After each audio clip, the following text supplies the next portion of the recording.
Hey out there, this is July 11th, 2015, and it's right about almost exactly 9 o'clock in the morning, West Coast time. And I'm here at this beautiful canyon again, and want to talk about a bunch of stuff like I usually do, and focus on where we are as a civilization at this point in time in history and what we've got on the horizon. I believe is more pain, but it's imperative to realize that there is a light at the end of the tunnel, that the good guys always eventually prevail. But this is something out of the Bible, what's going on internationally today in the world. And I believe the Bible states it like this, pretty succinctly, is that this is Satan's hour when darkness reigns. Like the crucifixion of Jesus all over again, but in a worldwide, metaphorical manner. And a lot of people talk about the division that has intentionally been taking place amongst human beings all around the world. And you can see that on a microcosm in your own community, wherever you are on the face of the earth. You can see this taking place. You see that people are scared, they're insecure, they've got their defenses up.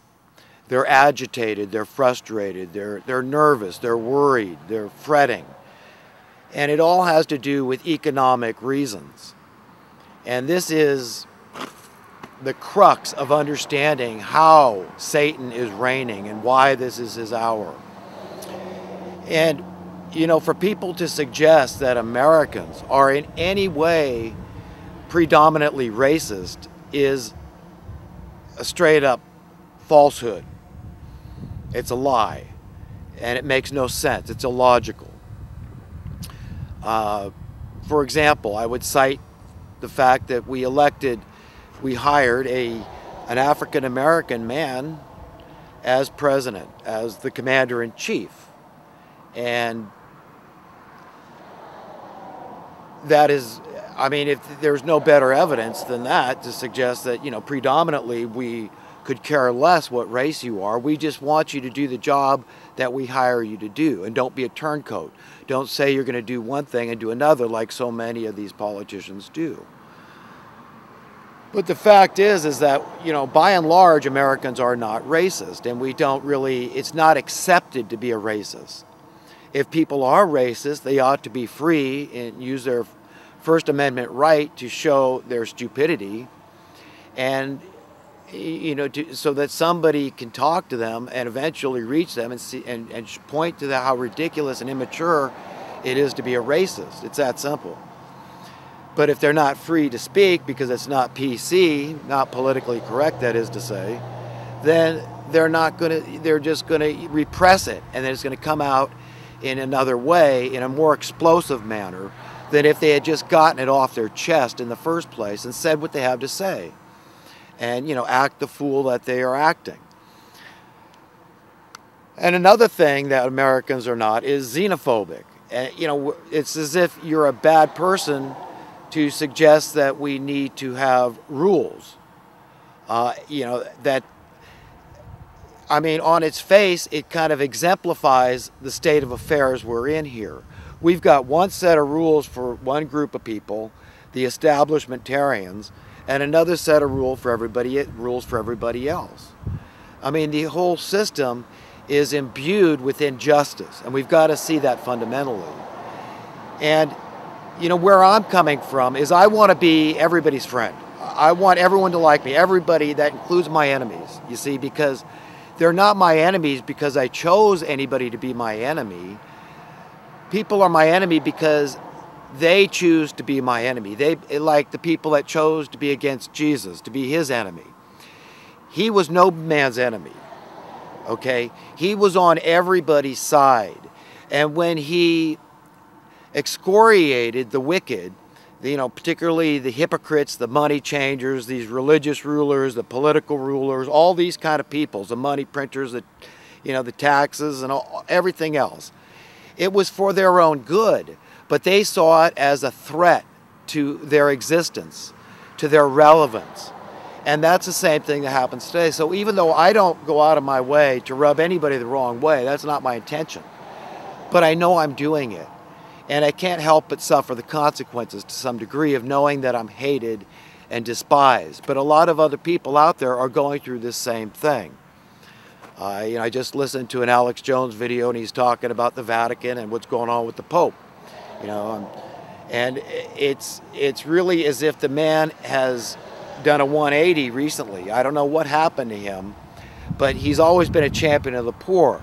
But for him to jump on this whole, this talking point that human interaction on the earth is destroying the planet, not talking about all the suppressed clean technology, the fact that there's all these special interest groups that have no interest in seeing problems solved. Okay, that's really what it comes down to. He's not talking about these things. Is it because he doesn't have wisdom? I don't know. Is it because he's evil? I don't know. All I know is that you cannot support both points of view. Okay, either you are a champion of the poor like he's been proclaiming to be, in which case you cannot sign on to carbon taxes, not when the people proposing these things have the carbon footprint of 10,000 men. They're huge hypocrites. And what it's going to do, it's going to kill people, because what it does, it just makes your energy costs more expensive. It raises your cost of living. People are dying because of poverty. Abject poverty kills. That's a matter of fact. In a myriad different ways, it kills people, okay? And I mean, homelessness, disease. If you can't heat and cool your place, in some areas, you'll die if it gets too hot. In some areas, you'll freeze to death if it gets too cold. So it's a very serious matter. And just the idea that as you raise energy, there's less money for other things that you may need for your survival, then you can understand it does. It really affects people. It makes people not want to get involved in relationships because they can't afford a family. So this is all part of the plan, the depopulation plan. You've got to understand how diabolical and cunning these people are, how they are constantly trying to be a few steps ahead of us.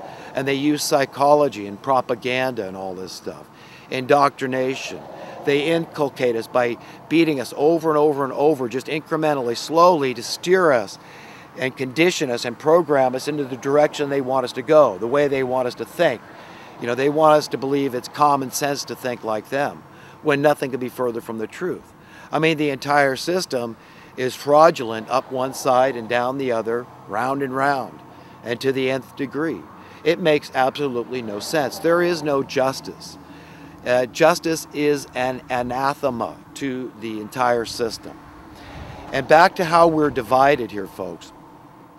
Yes, you could say, oh, they're trying to divide us with gender, that this is your problem. It's women are the problem, or for women, men are the problem. Or they're trying to divide us between colors, race, let's say, nationality, whatever. I guess, lump all that stuff together. Yes, that's true. They're trying all these things. But these are just diversions and distractions.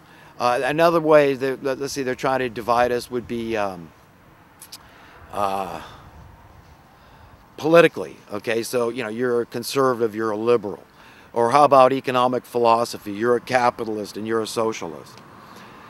All this nonsense, but really how we are divided, when it really comes down to it, it's a mindset that people either are trusting in the system, in the establishment, in the status quo. So they have faith therein, in that system, in that establishment, in the status quo, and keeping it going and believing that somehow it's all going to work itself out, kind of just being a fatalist and going along with it. That's one big group, okay, that really doesn't want to see profound changes because it's really worked pretty well for them. They're plugged in. They're a part of it. So they're scared. They're scared to deviate from that. And so they kind of reject wisdom, they reject knowledge, they reject understanding. Like they say, ignorance is bliss. So they prescribe to that philosophy that ignorance is bliss. So they go blissfully along with the system. And you're a negativist if you try to point to the truth, if you try to point to things that are very traumatic, very, very trying to the soul, when you understand that the likelihood that it was a money printing coup d'etat when JFK was assassinated, for example, and that the rulers of the world want to exacerbate problems, they want to proliferate the problems, they don't want them to go away.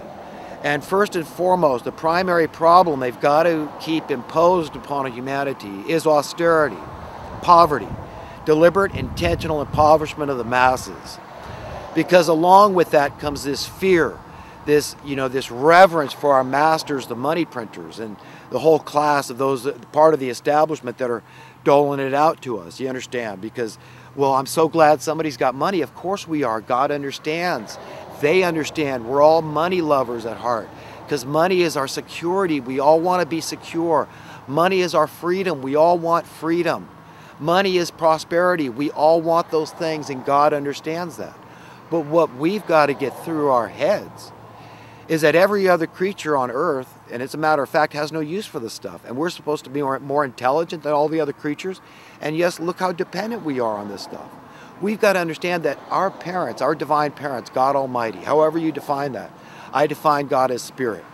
You could read the whole Bible and come out with the wrong idea about God if you don't test the spirit of what you read. It was written by fallible men. So it says there, God is spirit, and we are to test it. Is it consistently good?